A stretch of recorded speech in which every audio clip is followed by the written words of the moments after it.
नमस्कार दोस्तों। तो कैसे हैं आप सब। कल हम जो बुक का रिव्यू कराए थे उसके हिसाब से आज से क्लास हम लोग का स्टार्ट होगा और सेल्फ स्टडी के लिए जितने भी विद्यार्थी तत्पर हैं उनके लिए एक अच्छा ही और सुनहरा ऑफ़र है यहाँ पे। हमारे साथ साथ आप भी रिवीजन कर सकते हैं। तो आज हम रिवीजन करेंगे पॉलिटी का पहला चैप्टर हम लोग देखेंगे। पहला चैप्टर में वीडियो लंबा ना बने इसके लिए मैंने सिर्फ 5 एक्ट ही इसमें मैंने ऐड किया है और 5 एक्ट के बारे में हम लोग आज पढ़ेंगे। जो 5 अधिनियम है जो संवैधानिक विकास में किस प्रकार से सहायता की है और इस हिसाब से और इस एक्ट की सहायता से ही हमारा जो पूरा संविधान का रूपरेखा है वो तैयार हुआ और तैयार होकर के हमारा संविधान बना। और उस नियम के अनुसार ही हमारा संविधान का जो निर्मात्री है वो संविधान सभा है, उसी के हिसाब से कहीं ना कहीं हमारा संविधान आज एक दुनिया का सबसे बड़ा लोकतांत्रिक देशों के रूप में गिना जाता है उस संविधान के हिसाब से हमारे देश को। तो इस वीडियो में हम बस 5 ही अधिनियम के बारे में बताए हैं और इस अधिनियम को और आगे तक बढ़ाया जाएगा वीडियो में। आगे वीडियो का पार्ट 1 है और पार्ट 2 इसका आज बहुत जल्द आएगा। कल अब हर रोज़ इसका क्लास एक चलेगा, तो आप सब देखते रहिए। पहला हमारा है यहाँ पे नियामक अधिनियम जो रेगुलेटिंग एक्ट के नाम से भी जाना जाता है, जो 1773 ईस्वी में आया था। दूसरा है हमारा एक्ट ऑफ सेटलमेंट जो 1781 में आया था, इसके बारे में हम लोग आगे पढ़ेंगे। और तीसरा है पिट्स इंडिया एक्ट जो 1784 ईस्वी में आया था। और चौथा है हमारा 1786 का अधिनियम।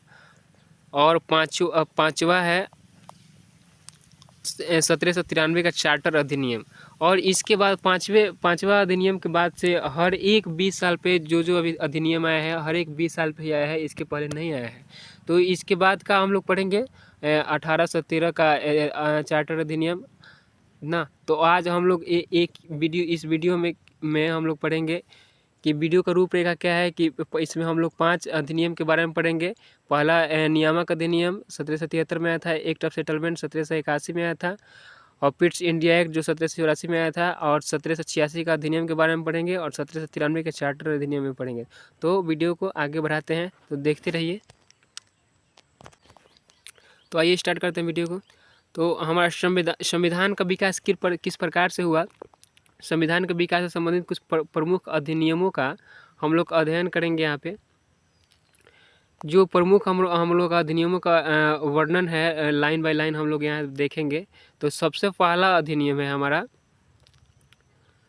1773 का नियामक अधिनियम यानी कि रेगुलेटिंग एक्ट जब आया था तो उस रेगुलेटिंग एक्ट के अनुसार हमारे संविधान के विकास में किस प्रकार से उसका भागीदारी रहा, उस एक्ट का, उस अधिनियम का, उसके बारे में, और उस अधिनियम में क्या था और क्या नहीं था, कौन सा नियम उसमें लगाया गया, कौन सा नियम हटाया गया, उस नियम को हम लोग देखेंगे आगे। तो पहला हम लोग का टॉपिक जो है देखिए यहाँ पे, इस अधिनियम को ब्रिटिश संसद द्वारा पारित किया गया था। कंपनी की राजनीतिक सत्ता जो थी,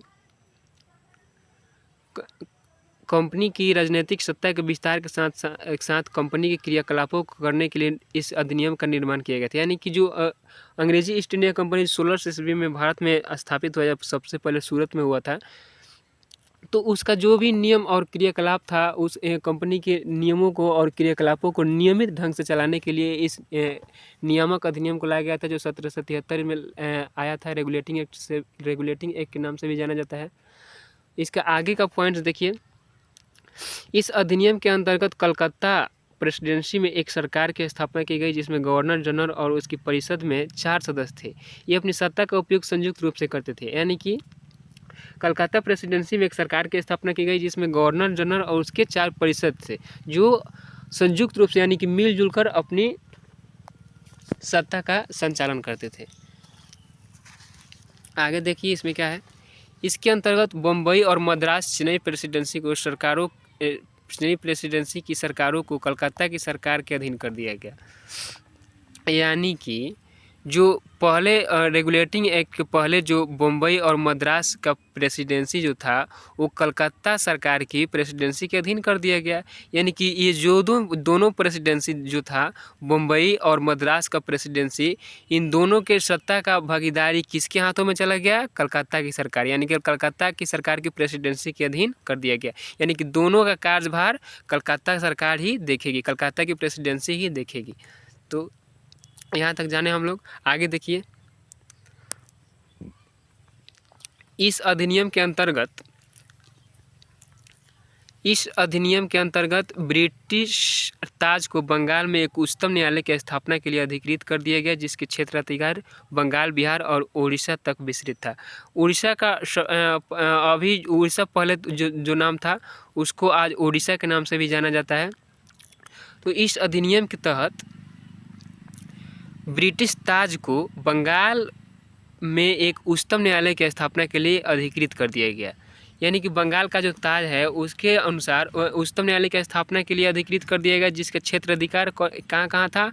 बंगाल, बिहार और उड़ीसा। आप लोग नोट करते चलिएगा, जिसके पास भी बुक नहीं है वो नोट करते चलेंगे। यहाँ पे एक पेन और एक कॉपी लेकर बैठ जाइएगा और अपने जितना भी ऑब्जेक्टिव टाइप का इसमें क्वेश्चन आपको दिखे, वीडियो को स्टॉप करके और लिखते चलिएगा, ठीक है। अब आगे देखिए इसमें क्या है। इस अधिनियम ने गवर्नर जनरल एवं उनकी परिषद द्वारा बनाए जाने वाले नियमों एवं विनियमों का इंग्लैंड की विधियों के अनुकूल तथा उनका निबंधन, आगे देखिए, निबंधन व्यवस्था उच्चतम न्यायालय द्वारा होना अनिवार्य कर दिया गया। उच्चतम न्यायालय को इस पर निषेधाधिकार प्राप्त था, यानी कि वेटो प्राप्त था। आगे देखिए, इस अधिनियम के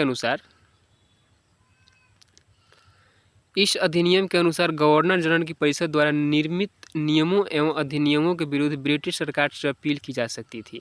इस अधिनियम के अनुसार गवर्नर जनरल की परिषद द्वारा निर्मित नियमों एवं अधिनियमों के विरुद्ध, यानी कि इस अधिनियम में जो भी नियम लगाया जाता था प्रेसिडेंसी के द्वारा, उसका शिकायत और उसके विरुद्ध अधिनियमों के विरुद्ध ब्रिटिश सरकार से सीधे अपील की जा सकती थी, यहाँ से, यानी कि इंडिया से। इसके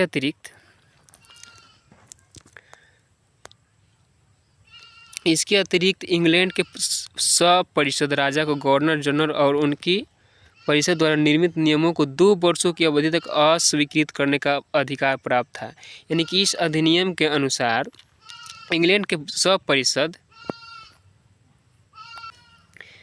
इस नियम के अनुसार, इस रेगुलेटिंग एक्ट के अनुसार इंग्लैंड के सपरिषद राजा को गवर्नर जनरल और उनकी परिषद द्वारा निर्मित विनियमों को 2 वर्षों की अवधि तक अस्वीकृत करने का अधिकार प्राप्त था। यानी कि जो भी ये रेगुलेटिंग एक्ट के तहत जो भी नियम बनेगा, उस नियम को इंग्लैंड के सपरिषद राजा को गवर्नर जनरल और उनकी परिषद द्वारा जो भी नियम बनेगा उस नियम को 2 वर्षों तक अस्वीकृत किया जा सकता था। यानी कि यह प्रावधान भी उस रेगुलेटिंग एक्ट में निहित था।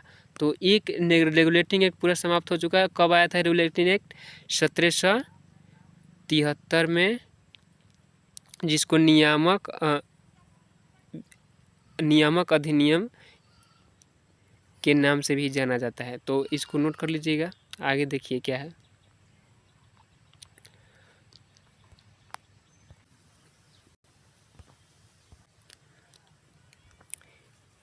(1781) का एक्ट ऑफ सेटलमेंट, यानी कि इस अधिनियम का अर्थ यही है कि जो भी रेगुलेटिंग एक्ट में नियम कानून बना, जो कंपनी को नियमित रूप से और उसके क्रियाकलापों को अच्छे ढंग से चलाने के लिए जो भी नियम कानून बना, उसके दोषों को दूर करने के लिए इस नियम को लाया गया, एक्ट ऑफ सेटलमेंट, जो 1781 में आया था। एक्ट ऑफ सेटलमेंट, देखिए इस नियम के अनुसार, इस अधिनियम के अंतर्गत कलकत्ता प्रेसिडेंसी की सरकार को बंगाल और उड़ीसा के लिए विधि निर्माण का प्राधिकार प्रदान किया गया। यानी कि इस एक्ट ऑफ सेटलमेंट से कलकत्ता का जो प्रेसिडेंसी था उसके हिसाब से बंगाल, बिहार और उड़ीसा जो है उसके लिए भी विधि निर्माण का अधिकार प्राप्त किसको हो गया? कलकत्ता प्रेसिडेंसी को। अब इसमें आगे देखिए,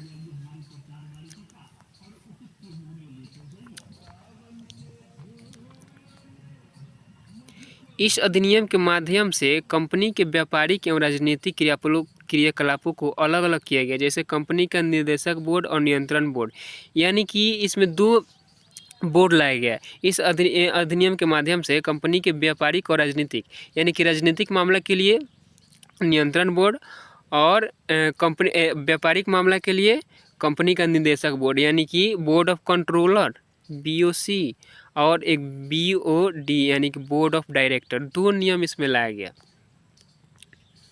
लिखते चलिएगा इसको। अब आगे है इसमें गवर्नर जनरल की कार्यकारी परिषद को सदस्यों की संख्या 4 से हटाकर 3 कर दी गई, यानी कि 4 से हटा करके 3 गई। कार्यकारी परिषद जो था सबसे पहले रेगुलेटिंग एक्ट में 4 परिषद बना था, जिसमें से 4 हटा करके 3 कर दी गई। प्रांतीय परिषद काउंसिल में भी सदस्यों की संख्या 4 से घटाकर 3 कर दी गई, यानी कि दोनों में, कार्यकारी परिषद में और प्रांतीय परिषद में, दोनों में 4 से हटा करके 3 कर दी गई।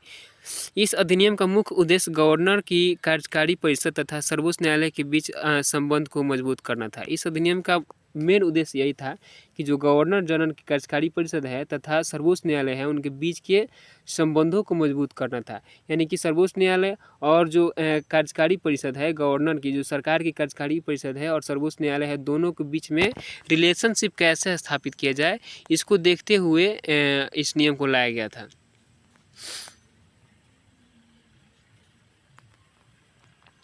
और इसमें आगे देखिए 1784 का पिट्स इंडिया एक्ट, इसका भी मूल उद्देश्य वही था कि कंपनी का जितना भी दोष है उसको हटाया जाए। यानी कि जो अंग्रेजी ईस्ट इंडिया कंपनी की स्थापना 1600 ईस्वी में हुई थी, उसके दोषों को दूर करने के लिए इस एक्ट को लाया गया था। जो 1773 का रेगुलेटिंग एक्ट के दोषों को कम करने के लिए पिट्स इंडिया कंपनी 1784 पारित किया गया। पहली बार ईस्ट इंडिया कंपनी द्वारा एक अधिकृत क्षेत्र को ब्रिटिश अधिकृत प्रदेश कहा गया, यानी कि इस एक्ट के तहत, पिट्स इंडिया एक्ट के तहत पहली बार ईस्ट इंडिया कंपनी द्वारा अधिकृत क्षेत्रों को ब्रिटिश अधिकृत प्रदेश कहा गया। यानी कि अंग्रेजी ईस्ट इंडिया कंपनी ने जितने अपने क्षेत्र में अंग्रेजी ईस्ट इंडिया कंपनी जितने भी क्षेत्रों को अपने में शामिल किया था, उस क्षेत्र को ब्रिटिश अधिकृत प्रदेश भी कहा गया इस नियम के अनुसार। आगे देखिए, इस एक्ट ने राजनीतिक मामलों के लिए एक नई विशेष निकाय नियंत्रण बोर्ड का गठन किया, यानी कि बोर्ड ऑफ डायरेक्टर। आगे देखिए क्या है,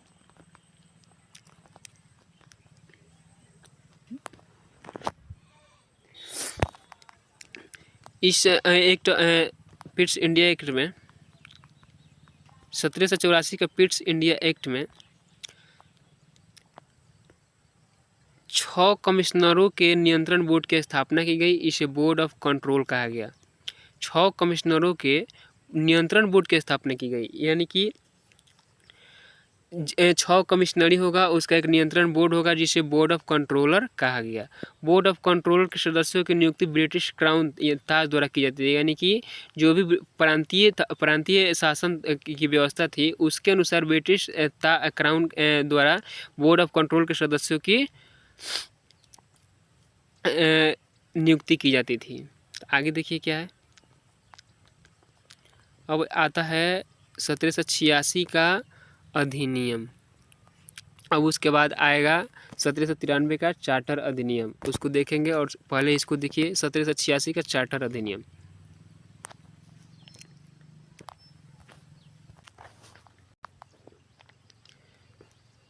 सत्रह सौ छियासी का अधिनियम में देखिए क्या क्या हुआ था। इस अधिनियम द्वारा गवर्नर जनरल को विशेष परिस्थितियों में अपनी परिषद के निर्णयों को निरस्त कर अपने निर्णयों को लागू करने का अधिकार प्राप्त किया गया। यानी कि इस अधिनियम के अनुसार गवर्नर जनरल के जितने भी सदस्य थे और कार्यकारी परिषद थे, उनके अनुसार लिया गया फैसला अगर गलत है तो वह अपने अनुसार किसी भी नियम को, किसी भी निर्णय को लागू करने का अधिकार प्राप्त कर दिया गया। यानी कि जो उसके कार्यकारी परिषद में जितने भी लोग हैं उनके द्वारा बनाए गए नियम अगर गलत है तो वह अपने अनुसार उस नियम को हटा करके अपने अनुसार कोई भी नियम लागू कर सकता है जो सही है। और उसके बाद गवर्नर जनरल को प्रधान सेनापति की शक्तियाँ प्रदान की गई। यानी कि गवर्नर जनरल ही प्रधान सेनापति बन सकता है, बनेगा। उसका अधिकार भी उसको इस 1786 के अधिनियम द्वारा प्राप्त किया गया। आगे देखिए, गवर्नर जनरल तथा प्रधान सेनापति दोनों पदों पर एक व्यक्ति की नियुक्ति परिषद के निर्णयों पर वीटो का अधिकार गवर्नर जनरल को प्राप्त हुआ। अब उसके बाद लास्ट एक आता है जो इस वीडियो का अंतिम चरण है और इसका पार्ट 2 कल तक आ जाएगा, आप सब देखते रहिए। 1793 का चार्टर अधिनियम। इस अधिनियम के अनुसार क्या क्या हुआ था आगे हम लोग देखेंगे। 1793 का चार्टर अधिनियम में देखिए क्या क्या हुआ था। ईस्ट इंडिया कंपनी के वाणिज्यिक अधिकार को 20 वर्षों के लिए बढ़ा दिया गया। इस एक्ट में यह स्पष्ट है कि कंपनी भारत में ब्रिटिश सरकार की प्रतिनिधि है। अब आगे देखिए, इस चार्टर्ड एक्ट द्वारा उच्चतम न्यायालय के क्षेत्राधिकार को भी विस्तार कर दिया गया। यानी कि इस चार्टर्ड एक्ट के द्वारा उच्चतम न्यायालय का जितना भी क्षेत्राधिकार था, यानी कि मान लीजिए बंगाल प्रेसिडेंसी, मद्रास और मुंबई जो भी प्रेसिडेंसी था, उसके क्षेत्रों को और अधिक बढ़ा दिया गया 1793 के चार्टर अधिनियम के अनुसार। तो इस वीडियो का पार्ट 1 था ये। अब इसके बाद आगे हम लोग पढ़ेंगे। ये पार्ट 1 था और पार्ट अब 2 आएगा कल, देखते रहिए इसको। अगर शेयर कीजिएगा अपने दोस्तों के पास, इसको शेयर कर दीजिएगा तो और अच्छा रहेगा ताकि उनको भी कुछ मिल जाए। ठीक है, धन्यवाद, देखते रहिए।